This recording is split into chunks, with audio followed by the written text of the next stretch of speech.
حکومت اور جماعت اسلامی کی مذاکراتی ٹیم کے درمیان 5 دور ہوئے اور درمیان میں 3 میٹنگز کے بعد کمیٹی غائب ہو گئی۔ حافظ نعیم الرحمن صاحب نے کہا کہ اب ہمیں کمیٹی کے لیے تلاش گمشدہ کا اشتہار دینا پڑے گا۔ پھر کمیٹی کے لوگ آئے، حافظ نعیم الرحمن صاحب نے اس کو قبول بھی کیا اور میری سربراہی میں ایک مذاکراتی کمیٹی تشکیل دے۔ اسی دھرنے کی جگہ پر، دھرنے کے مقام پر ہمارا فائنل راؤنڈ مذاکرات کا ہوا اور ایک تحریری معاہدہ ہمارا طے پا گیا۔ یہ بجلی کے بل عوام کے لیے ناقابل برداشت ہے، تنخواہ پیشہ طبقے پر اضافی ٹیکس ناقابل برداشت ہے، پیٹرول کی اور بجلی کی قیمتیں بڑھتی ہیں، پورا معاشی سرکل جام ہو کے رہ جاتا ہے، بے روزگاری بڑھ جاتی ہے اور صنعت کا پہیہ رک جاتا ہے۔ نظامی سطح پر عیاشیاں ہیں، انہیں بند ہونا چاہیے۔ مطالبہ تھا کہ جاگیرداروں پر، بڑے لینڈ ہولڈرز پر یہ ٹیکس عائد ہونے چاہیے۔ آئی پی پیز کے اس پورے نظام کو دیکھنے کے لیے ایک ٹاسک فورس بنا دی گئی ہے جس نے 1 ماہ میں اپنا کام مکمل کرنا ہے۔ تنخواہ دار طبقے پر ٹیکسوں کے اضافے کے خاتمے کے لیے ایک کمیٹی تشکیل پائی ہے جو فسکل بیس میں یہ راستہ تلاش کریں گے کہ اس کا متبادل کہاں ایڈجسٹ ہو سکتا ہے اور تنخواہ دار طبقے کو اس کا ریلیف مل جائے۔ اور وفاقی حکومت نے اس بات کا اعلان کیا ہے کہ وہ صوبوں کے ساتھ مل کے جاگیرداروں اور بڑے لینڈ ہولڈرز پر جو ہے کہ انکم ٹیکس کا نظام اور میکنزم بنائے گی۔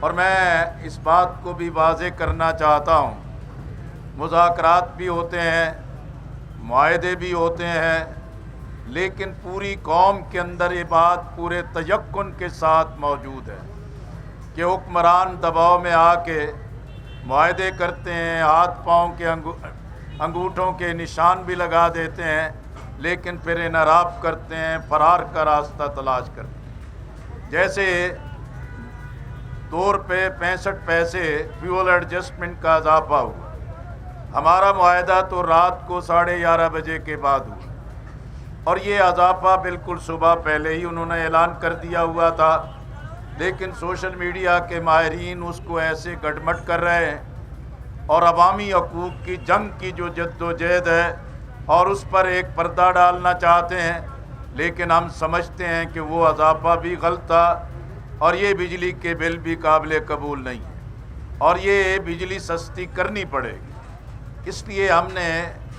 حافظ نعیم الرحمن صاحب نے اس کا پورا لائحہ عمل کا اعلان کیا ہے کہ ہم اس کا فالو اپ کریں گے، پوری قوم کو بیدار رکھیں گے، معاشرے کے، سماج کے تمام طبقات کو ہم بیدار رکھیں گے اور اسی طریقے سے انشاءاللہ یہ متعین مدت کے بعد مسائل حل ہو گئے تو فابیا، مسائل حل نہیں ہوں گے تو پھر یہ محنت جو مسلسل جاری رہے گی، پورے ملک میں سے کارواں چلیں گے اور اسلام آباد کی طرف یلغار ہو۔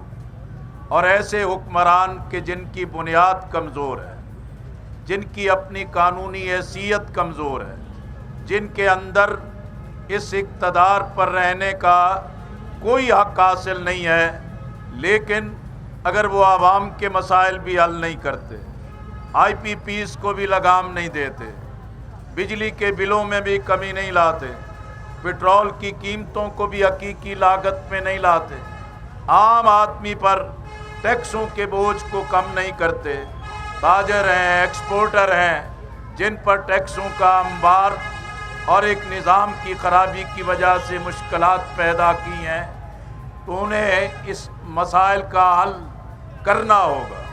میں آج کے اس جلسے کے آغاز سے پہلے ہی آپ کے توسط سے حکمرانوں کو پیغام دینا چاہتے ہیں۔ ہم نے دھرنا سنجیدگی کے ساتھ منعقد کیا، باوقار طریقے سے کیا، دھوپ میں، بارش میں، شدید گرمی اور حبس میں، مرد و خواتین، نوجوان جاں فشانی کے ساتھ وہاں موجود رہے اور یہ محض کوئی میڈیا پر تصویروں کے لیے یا کلپس چلانے کے لیے نہیں، ہم نے سنجیدگی کے ساتھ سوچا ہے کہ پاکستان کو خوددار، باوقار اور پاکستان کو اپنے قدموں پہ کھڑا رکھنے کے لیے اب معاشی استحکام ناگزیر ہے۔ اقتصادی استحکام ہوگا تو پاکستان میں سیاسی استحکام بھی ہوگا۔ ہم پوری قوم کو یقین دلانا چاہتے ہیں کہ ہم نے جس دھرنے کا عوامی مطالبات پہ آغاز کیا ہے، اس پر عمل درآمد کے لیے بھی ہم کوشاں ہوں گے، ہم جد و جہد کریں گے، اور یہ جد و جہد تیز تر ہوتی چلی جائے گی، اور پاکستان کے عوام کو ان کے حقوق دلانے میں کامیاب ہوں گے۔ دھرنے کا پہلا مرحلہ کامیاب رہا ہے۔ دھرنے کا پہلا مرحلہ پاکستان کی سیاسی تاریخ میں شاندار رہا ہے، اور حکمران اس کا حل تلاش کریں گے۔ حل نہیں تلاش کریں گے تو پھر انہیں آئینی، جمہوری، سیاسی، عوامی مزاحمت اور اس کی مزاحمت کا سامنا کرنا پڑے گا۔ انشاءاللہ یہ دھرنے بھی جاری رہیں گے، عوام کے مسائل بھی حل ہوں گے، اور پاکستان کے عوام میں مایوسی، انارکی، فساد کی بجائے ہم پاکستان کو حقیقی معنوں میں ترقی کی طرف لے کے چلیں گے۔ 14 اگست 78واں یوم آزادی ہمیں اسی چیز کا پیغام دیتا ہے کہ ہم عزم کریں اور اپنے قدموں پہ کھڑے ہوں اور پاکستان کو باوقار بنائیں۔ میں آپ سب کا بھی شکریہ ادا کرتا ہوں۔ انشاءاللہ آج امیر جماعت اسلامی پاکستان حافظ نعیم الرحمن صاحب اس جلسہ عام میں آئندہ کا لائحہ عمل، روڈ میپ اور آئندہ کے تمام مراحل کا اعلان کریں گے۔ بہت بہت شکریہ۔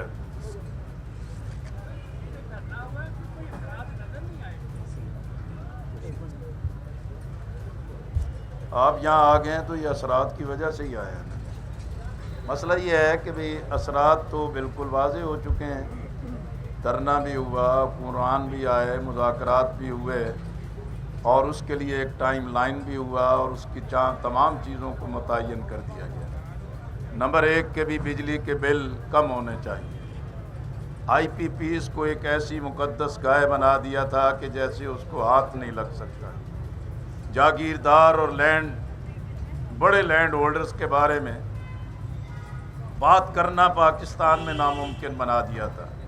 اس دھرنے کی سب سے بڑی کامیابی یہی ہے کہ ہم نے یہ اصول طے کروا لیا کہ بجلی کے بلوں پر اضافی ٹیکس ہٹیں گے، اور فسکل سپیس میں سے بجلی کے بلوں کو حقیقی قیمت کے ساتھ منسلک کیا جائے گا۔ آئی پی پیز کے جتنے بھی معاہدے ہیں اس پہ نظر ثانی ہوگی، جانچ پڑتال ہوگی، اور جو ملک و ملت کی معیشت پر بوجھ ہے ان کا خاتمہ ہوگا۔ اور اسی طرح ہم نے یہ متعین کروایا ہے کہ دنیا کا کوئی ایسا معاہدہ نہیں کہ جس پہ نظر ثانی نہ ہو سکے۔ یہ ممکن نہیں ہو سکتا کہ چند خاندان اس کی بنیاد پر قوم کا خون چوس جائیں اور 25 کروڑ عوام ان مشکلات کا شکار رہیں۔ تو جیسے میں نے کہا، یہ پہلا مرحلہ الحمدللہ کامیاب رہا ہے، اور اگلے مراحل کی بھی ہم پوری تیاری کر رہے ہیں۔ بہت شکریہ۔